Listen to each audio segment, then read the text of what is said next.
ये आपका अपना प्रश्न है कि और किसी का है जो आप बता रहे हैं? सर मेरा ही है। आपका ही। इसलिए पूछा कि डांट आपको पढ़नी है कि किसी और को? क्या भूलें क्या याद रखें, एक तरफ ये है एक तरफ ये है, रिश्ता दोनों से है और समझ में नहीं आ रहा इधर को झुकूं कि उधर को झुकूं। जिन्होंने हाथों में छोटा सा कभी धनुष थमाया था, अब उन्हीं पर बाण चलाने।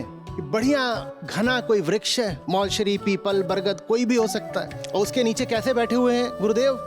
बिल्कुल शांत आसन लगा करके। नमस्ते सर। सर मेरा सवाल है कि दुनिया में इतने सारे ग्रंथ हैं, उन सब में आपने भगवत गीता को ही क्यों चुना? ये आपका अपना प्रश्न है कि और किसी का है जो आप बता रहे हैं यहाँ से? सर मेरा ही है। आपका ही।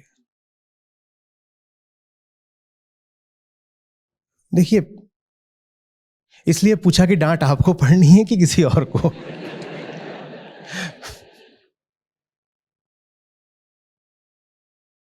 आप शुरुआत से ही मजबूर कर रहे हो।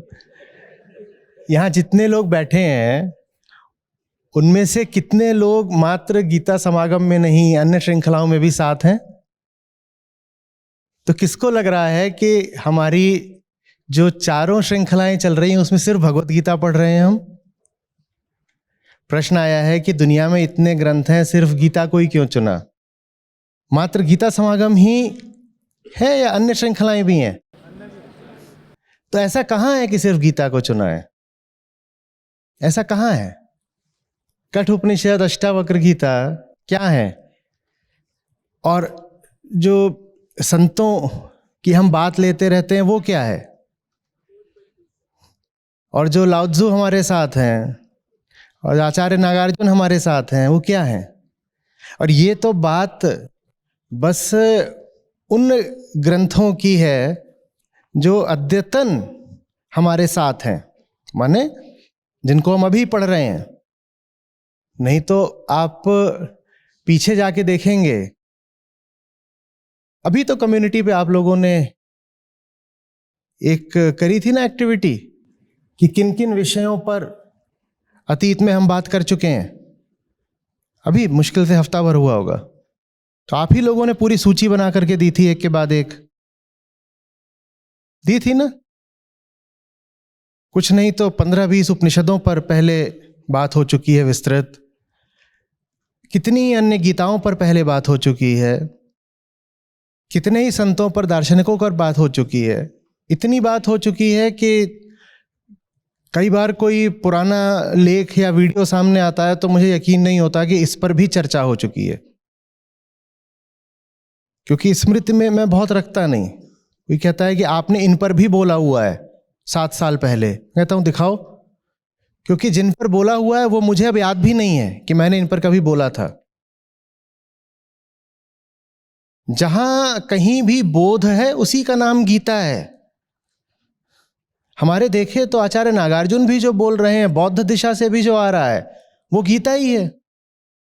तो उस अर्थ में आपका प्रश्न बिल्कुल ठीक है कि मात्र गीता को क्यों चुना।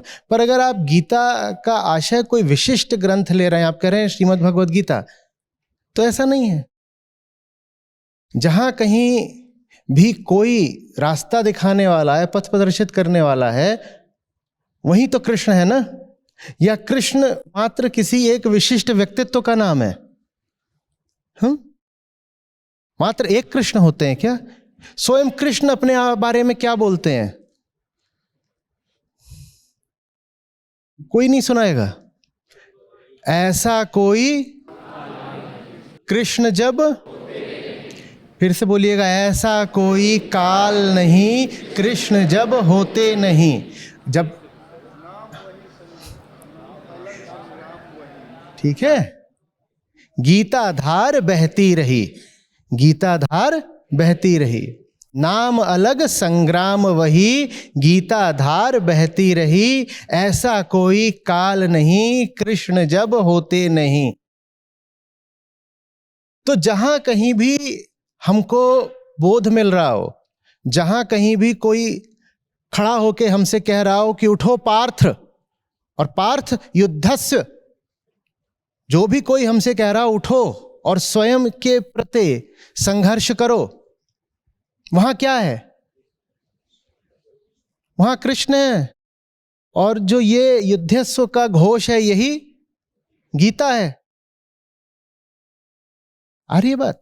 तो इसलिए हमने दुनिया भर के तमाम ग्रंथों पर, ज्ञानियों पर, विद्वानों पर और दार्शनिकों पर बात करी है, लेकिन उनको सबको हम गीता का ही एक संयुक्त नाम दे सकते हैं, बिल्कुल। ठीक है? तो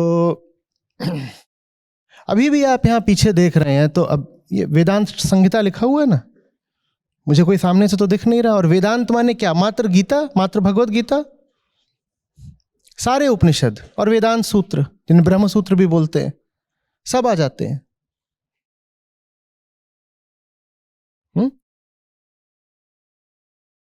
अब बात आती है कि ये कहने के बाद क्या श्रीमद् भगवत गीता फिर भी विशेष है? हाँ है, और उसके कारण पर थोड़ी हम चर्चा करेंगे। देखिए, निश्चित रूप से जहां कहीं भी बोध है वहां कृष्ण है, जहां कहीं भी कोई भ्रमित है वहां कृष्ण है, जहां कहीं भी कोई अर्जुन तलाश रहा है कि कोई राह सुझा दे, कोई सत्य बता दे, वहां कृष्ण है। जहां कहीं भी तटिनी है वहां तट को, जहां तटिनी है वहां तट को होना पड़ेगा। ऐसा होता है क्या कि नदी बह रही है लेकिन तट नहीं है? ऐसा हो सकता है क्या? तो अर्जुन है तो कृष्ण है, ठीक है, और हर जगह है, हर काल में है। ये कहने के बाद हम कह रहे हैं कि अन्य ग्रंथों से फिर भी श्रीमद् भगवत गीता थोड़ी अलग है, कुछ उसमें विशेष है। और विशेष ये है कि उसकी जो पूरी पृष्ठभूमि है वो बड़ी व्यवहारिक है, वो हमारे सांसारिक जीवन से मेल खाती है। क्यों? क्योंकि पहली बात, वो किसी दार्शनिक द्वारा अपने कमरे में एकांत में बैठकर लिखी हुई पुस्तक नहीं है। ठीक है? ऐसा नहीं है कि किसी व्यक्ति ने 4-5 साल लगा करके अपने कमरे में चुपचाप अपनी मेज पर अकेले बैठकर किताबें लिख डाली हों। और दर्शन की बहुत सारी, बल्कि ज्यादातर ऊंची किताबें ऐसे ही लिखी गई हैं कि दार्शनिक अपना लिखता जा रहा है और किसी को जो है उसका पता भी नहीं चल रहा है। हेगल की एक बड़ी महत्वपूर्ण किताब थी और वो पूरी होने को नहीं आ रही थी, प्रकाशक के साथ झगड़ा हो गया था। अंत में जब पता चला कि नेपोलियन शहर में घुस आया अपनी सेना लेकर के, तो बस नेपोलियन सड़क पर, द्वार पर आई गया था, उससे ठीक पहले किताब पूरी करी और भाग के प्रकाशक को दी और शहर छोड़ के भाग गए। तो इतना समय लेते रहे हैं और इतना एकांत मांगते रहे हैं दार्शनिक अपनी बातों को कहने के लिए। फिर आते हैं उपनिषदों जैसे संवादों पर, वहां भी कम से कम 2 लोग रहे हैं, लेकिन वो 2 लोग फिर भी किसी बहुत निर्जन जगह पर अपनी शांति और एकांत में संवाद कर रहे हैं। वहां पर भी जो जिज्ञासा है वो हो सकता है कि जीवन से थोड़ी कम और बुद्धि से थोड़ी ज्यादा आ रही हो। निरालंब उपनिषद में यदि शिष्य गुरु से पूछ रहे हैं कि स्वर्ग क्या है और नरक क्या है, तो स्वर्ग और नरक के सिद्धांतों की बात हो रही है। लेकिन भगवत गीता में तो अर्जुन अपने आप को नरक के बीचों बीच पा रहे हैं। उपनिषद में जब नरक की बात होती है और दुख की बात होती है तो वो लगभग एक सिद्धांत है, और भगवत गीता में शुरुआत सिद्धांत से नहीं होती। विषाद योग में बार बार कहता हूं, बहुत जरूरी है समझना। अर्जुन कह रहे हैं कि हाथ पांव सब कांप रहे हैं, गांडी उठाया नहीं जा रहा, खाल जल रही है। ये चीज भगवत गीता को हमारे बहुत पास ले आ देती है, हमारी जिंदगी से बिल्कुल जोड़ देती है। कोई शांत आश्रम नहीं है, किसी वटवृक्ष की छाया नहीं है, पक्षियों का सुंदर संगीतमय कलरव नहीं है, घोड़े हिनहिना रहे हैं,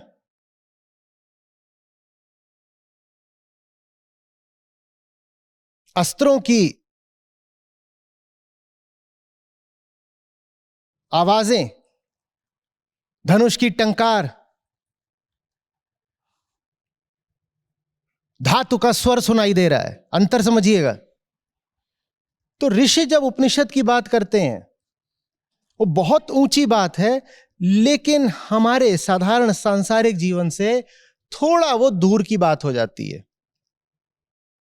वो जो वहां पृष्ठभूमि है, जो सेटिंग है, वो आदर्श है बिल्कुल।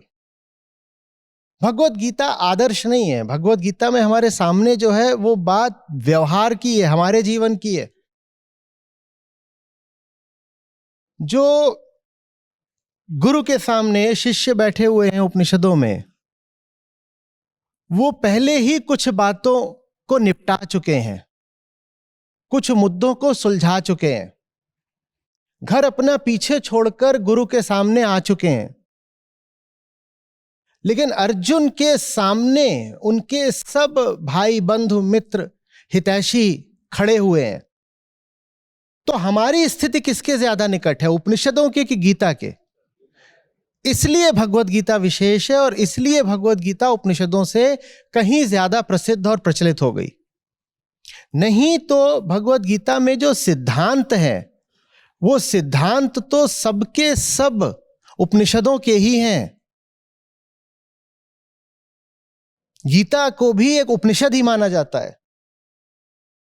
और जब गीता की श्लाघा करनी होती है तो हम कहते हैं कि सब उपनिषद जैसे एक गाय हो और उसका जो अमृत है वो गीता है।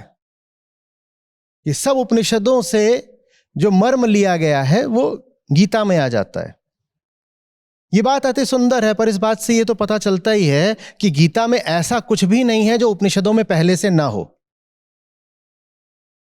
गीता में ऐसा कुछ भी नहीं है जो उपनिषदों में पहले से ना हो। तो जब उपनिषद ही प्राथमिक हैं, आप अगर कहीं पढ़ेंगे, आप किसी से जाकर पूछिए वेदांत माने क्या, तो तत्काल आपको उत्तर देगा उपनिषद। उसके बाद आप पूछेंगे वेदांत माने और क्या, तो तब वो बोलेंगे भगवत गीता। फिर आप कहेंगे और बताओ क्या, तो कहेंगे अरे ब्रह्म सूत्र। नहीं तो वेदांत का तो प्रचलित अर्थ ही उपनिषद है। वेदांत का साधारण अर्थ ही उपनिषद होता है। तो जब उपनिषद है ही और वेदांत का अर्थ उपनिषद है ही, तो गीता को उसमें जोड़ने की जरूरत क्या थी? गीता को वेदांत में जोड़ने की बहुत खास जरूरत है। गीता हमसे जो रिश्ता बना पाती है उपनिषद नहीं बना पाते। कृष्ण से जो हम निकटता अनुभव करते हैं, अर्जुन से जो हम तादात्म्य अनुभव करते हैं, वो हम उपनिषदों से करने में थोड़ा अपने आप को असमर्थ पाते हैं। इसीलिए आपसे बार बार बोला करता हूं, पहले देखिए कि आप अर्जुन हैं। अगर आप नहीं देखोगे कि आप अर्जुन हैं तो गीता से आप चूक जाओगे, वैसे ही जैसे भारत उपनिषदों से वेदांत से चूकता रहा है। अधिकांश लोगों को 10 उपनिषदों के भी नाम पता ना हो और 1-2 भी उन्होंने कभी ढंग से पढ़े ना हो। पर भगवत गीता की एक प्रति कम से कम ज्यादातर घरों में पाई तो जाती है, और भगवत गीता के कम से कम 1-2 सूत्र भी आम आदमी को पता तो होते हैं, इतना तो होता है। उपनिषदों का तो कुछ भी ना पता हो किसी को। और उसकी वजह यही है, हम अर्जुन हैं। हम अर्जुन हैं। उपनिषदों में भी जो उपनिषद प्रचलित हो पाए ज्यादा, वहां कोई ऐसा पात्र है जो हमें बिल्कुल हमारे जैसा दिखता है, जो हम शक्ल है हमारा। जैसे कठोपनिषद में नचिकेता, हम देख पाते हैं कि हाँ ऐसा होता है। हमारे घरों में कुछ हो रहा होता है जो गलत है, जिसमें पाखंड है, और वो सब कुछ हो रहा होता है धर्म के नाम पर। हमसे कह दिया जाता है कि ये सब जो चल रहा है घर में, यही सच्चाई है और बड़ों द्वारा किया जा रहा है। तो तुम्हारे संस्कार, संस्कृति तुम्हें बताती है कि बड़ों से बहुत तर्क नहीं करते और बड़ों के कहे पर सवाल नहीं उठाते। तो पहले तो घर की बात, दूसरे बड़े ही कुछ ऐसा कर रहे हैं जिस पर सवाल नहीं उठाना है, और तीसरे जो किया जा रहा है वो धर्म के नाम पे किया जा रहा है, जैसे कठोपनिषद में कि दान दिया जा रहा था। और वहां पर फिर आप पाते हो कि आप सवाल पूछना चाहते हो और आप जो सवाल पूछते हो तो उन सवालों में कोई उत्तर नहीं मिलता, और आप ज्यादा सवाल करो तो आपसे कह दिया जाता है कि देखो रिश्ता टूट जाएगा। जैसे कठोपनिषद में कह दिया था घर से निकल जा और जा सीधे मृत्यु के पास। तो इसलिए फिर कठोपनिषद भी प्रसिद्ध हो पाया। अष्टावक्र गीता भी कठोपनिषद की तुलना में बहुत प्रसिद्ध नहीं है, क्योंकि वहां जो संवाद है, पहली बात तो एक राजा है उसमें एक छोर पर खड़े, और दूसरी बात तो संवाद दो ज्ञानियों के बीच में है। अष्टावक्र गीता में प्रश्न पूछने वाले कौन हैं? राजा जनक। हम जनक जैसे नहीं हैं, हम अर्जुन जैसे हैं। हम जनक जैसे नहीं है। जनक तो अपने आप में एक ज्ञानी है। पहली बात तो हम राजा नहीं है, दूसरी बात हम ज्ञानी नहीं है, तो हम जनक जैसे कैसे हो जाएंगे? तो हम जनक जैसे नहीं है, तो इसीलिए अष्टावक्र गीता हमारे बहुत निकट नहीं आ पाती। अगली बात, अष्टावक्र गीता शुरुआत ही एक ऊंचाई से करती है, बहुत ऊंची जगह से अष्टावक्र गीता शुरुआत करती है। एकदम आखिरी बात जो वेदांत की है वो अष्टावक्र गीता के हर सूत्र में सामने आ जाती है। लेकिन चूंकि अर्जुन जनक नहीं है, इसलिए कृष्ण पूरी कोशिश कर करके अर्जुन को धीरे धीरे एक अध्याय के बाद दूसरे अध्याय आगे ले जाते हैं। उसमें बीच बीच में अर्जुन की बड़े साधारण स्तर की जिज्ञासाएं, बल्कि शंकाएं प्रकट होती हैं। जिज्ञासा तो अर्जुन आरंभ में कर भी नहीं पाते, शंका ही करते हैं। जिज्ञासा तो वहां राजा जनक करते हैं मुनि अष्टावक्र से। अर्जुन हमें अपने से लगते हैं, जनक हमें अपने से नहीं लगेंगे, क्योंकि हमारे पास भी जिज्ञासाएं कम और शंकाएं ही ज्यादा होती हैं ना। हम में से भी बहुत कम लोग हैं जो अभी भी जिज्ञासा के स्तर पर पहुंच पाए हैं। हमारे पास तो संदेह होते हैं, और संदेह किसको लेकर के होते हैं? स्वयं को लेकर के नहीं संदेह होते। हमारे पास सत्य को लेकर संदेह होते हैं। अपने आप को तो हम बिल्कुल ठीक मानते हैं, सत्य तो हम स्वयं हैं अपनी दृष्टि में। सारा संदेह हमें किसके ऊपर रहता है? हमें सारा संदेह सत्य के ऊपर रहता है। तो कैसे हम कहें कि जनक है हम?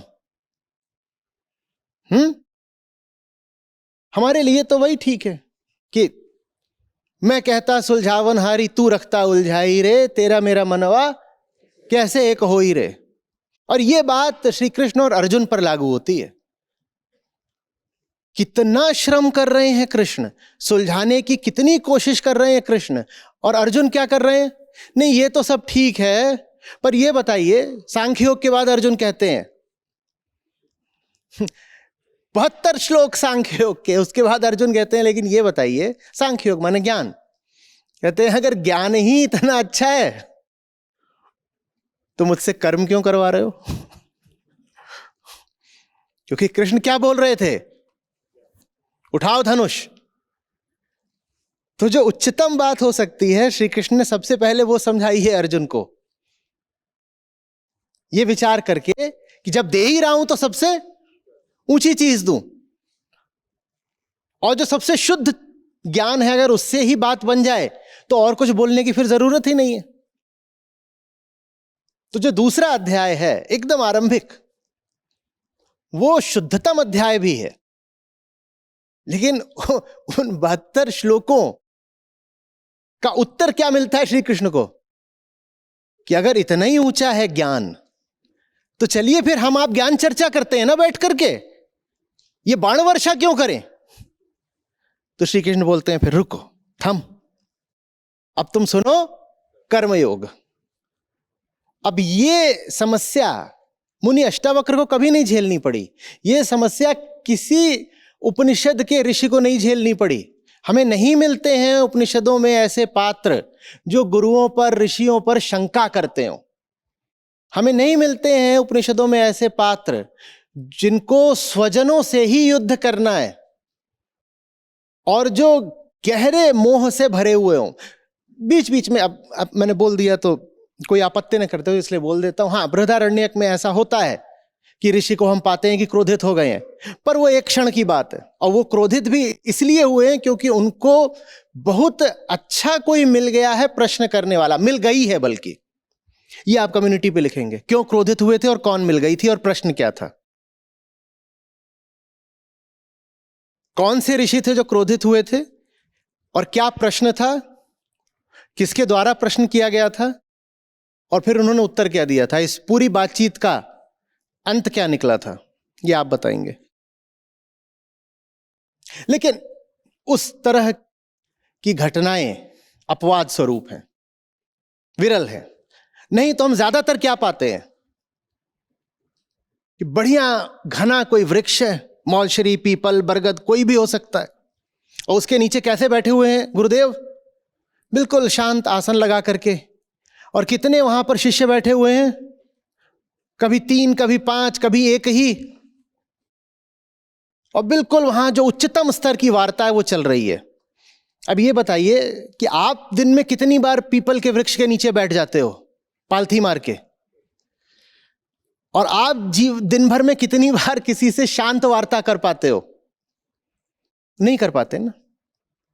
तो इसलिए वो जो बातें हैं वो बहुत ऊंची हैं पर फिर भी हमसे बहुत दूर हैं। जैसे उपनिषद कहते हैं ना, तद दूरे तद अवंतिके, बहुत पास की बात है लेकिन न जाने क्यों बहुत दूर की लगती है। समझ रहे? गीता की बात हमें बिल्कुल अपनी लगती है। और जो पहला अध्याय है वो तो ऐसा लगता है बिल्कुल हमारे घर से ही निकल कर आ रहा है। शुरुआत तो अर्जुन के वक्तव्य से होती भी नहीं है। शुरुआत किससे होती है? धृतराष्ट्र के बाद कौन आता है? अरे भाई, संजय धृतराष्ट्र के बाद, वो दोनों एक साथ ही आते हैं। उसके बाद कौन आता है? दुर्योधन आता है। और दुर्योधन जाके किनसे बात कर रहा है? हाँ, और दुर्योधन का हमें डर दिखाई दे रहा है, हमें भीष्म की किन कर्तव्य मूर्ता दिखाई दे रही है। और दुर्योधन डर में कैसी उल्टी पुल्टी बातें कर रहा है, वो ये सब शुरुआत में हमारे सामने आ जाता है, कहानी घर घर की। तो इसलिए गीता हमें अपनी सी लगती है और लगनी चाहिए, और इसी बात में गीता की विशिष्टता है और यही गीता की सफलता है। गीता हमें हमारे संघर्षों की याद दिलाती है और इसीलिए गीता हमें हमारे संघर्षों में राह दिखाती है। बात आप समझ पा रहे?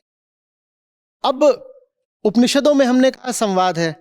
आप और जो ज्यादा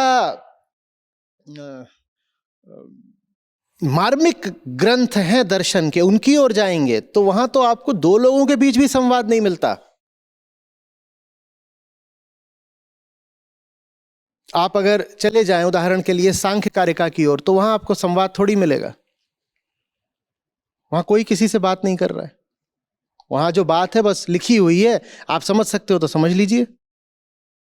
वहां तो आपका प्रतिनिधि बनकर भी गुरु से या ऋषि से या लेखक से पूछने के लिए कोई उपस्थित ही नहीं है। बस एक के बाद एक बातें आपको बता दी गई हैं, वो बातें आपको समझ में आती हैं तो समझ लीजिए। यही हाल लगभग योग सूत्र का भी है।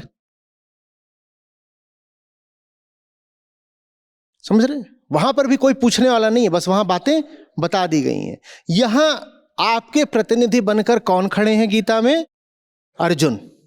अर्जुन बिल्कुल वही बातें कह रहे हैं जो आप कहना चाहते हैं, संदेह और शंका से भरी हुई। और अर्जुन की बिल्कुल वही विषमताएं हैं जो हम सबकी हैं। सांसारिक मोह, बंधन, अतीत की स्मृतियां, और अतीत में जाएं तो एक ओर तो द्रौपदी का चीरहरण याद आता है और दूसरी ओर भीष्म की गोद भी याद आती है। एक ओर तो ये नहीं भूल सकते कि कितने सालों तक जंगल में भटके और 1 वर्ष अज्ञातवास का भी बिताया। और ये भी नहीं भूल सकते हैं कि जब छोटे थे तो कौरवों के साथ ही खेला करते थे। ये भी नहीं भूल सकते हैं कि उधर जो खड़े हैं वो गुरु द्रोण हैं, जिन्होंने हाथों में छोटा सा कभी धनुष थमाया था, अब उन्हीं पर बाण चलाने। समझ में आ रही बात? वही जो हमारी हालत है। क्या भूलें क्या याद रखें, एक तरफ ये है, एक तरफ ये है, रिश्ता दोनों से है, और समझ में नहीं आ रहा इधर को झुकूं कि उधर को झुकूं। क्या ये हमारे जीवन की कहानी नहीं है? इससे भी संबंध है, उससे भी संबंध है, इसको छोड़ूं कि उसको छोड़ूं, और अब दोनों से वो संबंध एक साथ बनाया नहीं जा सकता, क्योंकि अब आकर खड़े हो गए हैं कुरुक्षेत्र में। अब ये नहीं कह सकते कि देखो एक मध्यस्थ स्थिति बिल्कुल ठीक होती है, अब वो नहीं चलेगा। अब ये नहीं कह सकते कि भीम भी अपना भाई है और दुर्योधन भी अपना भाई है, अब एक तुम्हारी तरफ खड़ा है, एक उधर खड़ा है। आ रही बात समझ में? महाभारत इसीलिए महाकाव्य है। शास्त्रीय तौर पर हम बोलते हैं इतिहास ग्रंथ है, पर वो एपिक है, महाकाव्य है, महाकाव्य। उसमें आम आदमी की पूरी जिंदगी के छोटे से छोटे हिस्से की कहानी हमको मिल जाती है। अगर आप महाभारत पढ़नी चाहिए, तो आप पाएंगे कि हमारे जीवन का शायद ही कोई मुद्दा हो जो महाभारत में संबोधित ना हो। आप पाएंगे कि आपके व्यक्तित्व का शायद ही कोई पक्ष हो जिसका प्रतीक बनकर महाभारत में कोई पात्र ना खड़ा हो। आपके भीतर है कोई जो परिवार द्वारा, समाज द्वारा उपेक्षित रहा है ना? सबको ऐसा लगता है ना कि किसी ने मेरी उपेक्षा कर दी, मुझे बहुत ज्यादा महत्व नहीं मिला या बहुत ज्यादा प्यार नहीं मिला। किसी को लगता है माँ से नहीं मिला, किसी को लगता है कि बाप से नहीं मिला, किसी को लगता है समाज से नहीं मिला, किसी को लगता है दोस्तों से नहीं मिला। लगता है ना किसी से तो हमें ये लगता ही है ना कि और महत्व मिलना चाहिए था, या सम्मान मिलना चाहिए था, या प्रेम मिलना चाहिए था। वो हमारे भीतर का कर्ण है जो जीवन भर इसी बात में जल रहा है कि मैं जिस बात का हकदार हूं, वो प्रेम, सम्मान, वो नाम मुझे मिला क्यों नहीं। तो कर्ण कोई बाहर की बात नहीं है, कर्ण हमारे भीतर की बात है। हमारे भीतर कोई बैठा हुआ है जो संस्कारी बहुत है, जिसको सब शास्त्रों का ऊपरी ज्ञान है, लेकिन जब जीवन की बात आती है तो धर्म अधर्म का सही निर्णय अक्सर कर नहीं पाता व्यवहारिक स्थिति में। उसका क्या नाम है? युधिष्ठिर। इसी तरीके से हमारे भीतर कोई बैठा हुआ है जिसने कभी किसी को कोई वचन दे दिया था और अब वो अपने ही वचन का गुलाम हो गया है, प्रतिज्ञाबद्ध हो गया है। उसकी अपनी ही बात, खुद जो वादा कर दिया था कभी किसी से, वो वादा बंधन बन गया है। हमने भी खूब वादे करे हुए हैं ना, और अब पाते हैं कि वो जो वादा कर दिया वो पूरी जिंदगी वो खाए जा रहा है। हमारे व्यक्तित्व के उस हिस्से का क्या नाम है? भीष्म। तो महाभारत इसलिए है, और उसी महाभारत का एक हिस्सा है भगवत गीता। तो भगवत गीता में भी महाभारत की मार्मिकता और निकटता हमको अनुभव होती है, इसलिए भगवत गीता विशेष है। और यही कारण है कि आप लोग यहां बैठे हुए हो। बिल्कुल ऐसा संभव हो सकता है कि संत सरिता में से आप में से कुछ लोग हमारे साथ ना हो, या वेदांत संहिता में साथ ना हो, या बोध प्रत्युषा में साथ ना हो, पर यहां पर शायद ही ऐसा कोई होगा जो वेदांत संहिता में तो हमारे साथ है पर गीता में साथ नहीं है। मैं तो आंकड़े जानता हूं, इसलिए कह रहा हूं। हमारी चारों श्रृंखलाओं में यदि एक श्रृंखला है जिसे कोई नहीं छोड़ना चाहता, जिसमें सब हैं ही हैं, बाकी तीन में वैकल्पिक है मामला, हो कि नहीं हो जाता है। कोई एक चुन लेता है, कोई दो चुन लेता है, पर जो एक ग्रंथ है जिसको सबने ही चुन रखा है, उसका क्या नाम है? श्रीमद् भगवद गीता। और बात मात्र धार्मिक नहीं है, बात मात्र मान्यता की नहीं है। बात यह नहीं है कि भाई कृष्ण का देश है, हम कृष्ण भक्त लोग हैं इसलिए भगवद गीता पढ़ रहे हैं। बात बहुत व्यवहारिक है। भगवद गीता में कुछ है ऐसा जो सचमुच विशेष है, ठीक है? तो मैंने दोनों बातें कही। पहली बात, बोध जहां भी मिले उस ग्रंथ को गीता ही मानना। और दूसरी बात मैंने ये भी कही कि भगवद गीता की जो रचना है और जो पृष्ठभूमि है वो उसे बहुत मानवीय बना देती है, बहुत एसेंशियली ह्यूमन। जो हमारी इंसानियत है, जो हमारे रोज के दुख दर्द हैं, वो हमको वहां पर छलकते दिखाई देते हैं, इसलिए हम उससे ज्यादा करीबी रिश्ता बना पाते हैं। ये बात है, ठीक है? बात जम रही है कुछ? चलिए। ऐसा कोई काल नहीं, कृष्ण जब होते नहीं, नाम अलग संग्राम वही, गीता धार बहती रही। ऐसा कोई काल नहीं, कृष्ण जब होते नहीं, नाम अलग संग्राम वही, गीता धार बहती रही। ये बहुत ऐसे शब्द मुझे मतलब अंदर तक पूरे भा गए। मैं आचार्य जी को कोटि-कोटि प्रणाम करना चाहता हूँ आचार्य जी। बस मैं आपके साथ बना रहूँ और मेरा आपके चरणों में बस इस तरह बस मतलब हमेशा मेरा मुख आप ही की तरफ रहे, बस मैं यही चाहता हूँ। हेलो, मेरा नाम मुकुल है और मैं एक राइटर हूँ और ये मेरा कि 1 साल पहले मैंने जब यूट्यूब पे आचार्य जी के श्रीमद् भगवत गीता के वीडियो देखे थे, तब से मैं कंटिन्यू फिर ऑनलाइन सत्रों पे जुड़ा और उनको और ज़्यादा और समझा। सबसे पहले थैंक यू आचार्य जी, दिल से बहुत-बहुत थैंक यू। आज जितना भी मैं बोल पा रहा हूँ या ये है क्योंकि मैं बहुत ज़्यादा शाय था और मैं कुछ ज़्यादा बोल नहीं पा रहा था। बट जब से मैं ये बुक श्रीमद् भगवत गीता और अष्टावक्र गीता और कठोपनिषद इन सब के जब मैंने एक-एक श्लोक पे नज़र और उनको समझा तो बहुत ज़्यादा चेंज आया। और मैं कबीर जी का एक दोहा बोलना चाहता हूँ कि माया मरी ना मन मरा, मर मर गए शरीर, आशा तृष्णा ना मरी, कह गए दास कबीर। मेरी यूट्यूब पे मैंने वीडियोस देखे थे आचार्य जी के, उसके बाद मैं 1 ईयर से कंटिन्यू सुन रहा हूँ आचार्य जी को और अष्टावक्र गीता हो, कठोपनिषद हो और उनकी बुक हो कबीर जी की, उन्होंने बहुत ज़्यादा मेरे को हेल्प की है एज़ अ ग्रो होने में और श्रीमद् भगवत गीता को और अच्छे से जानने में और उसे समझने में कि अर्जुन कृष्ण जी से किस तरह से बात कर रहे हैं और किस तरह के सवाल हैं और उनके उत्तर कृष्ण जी किस तरह से दे रहे हैं, वो समझने में बहुत ज़्यादा सीख मिली। और थैंक यू आचार्य जी।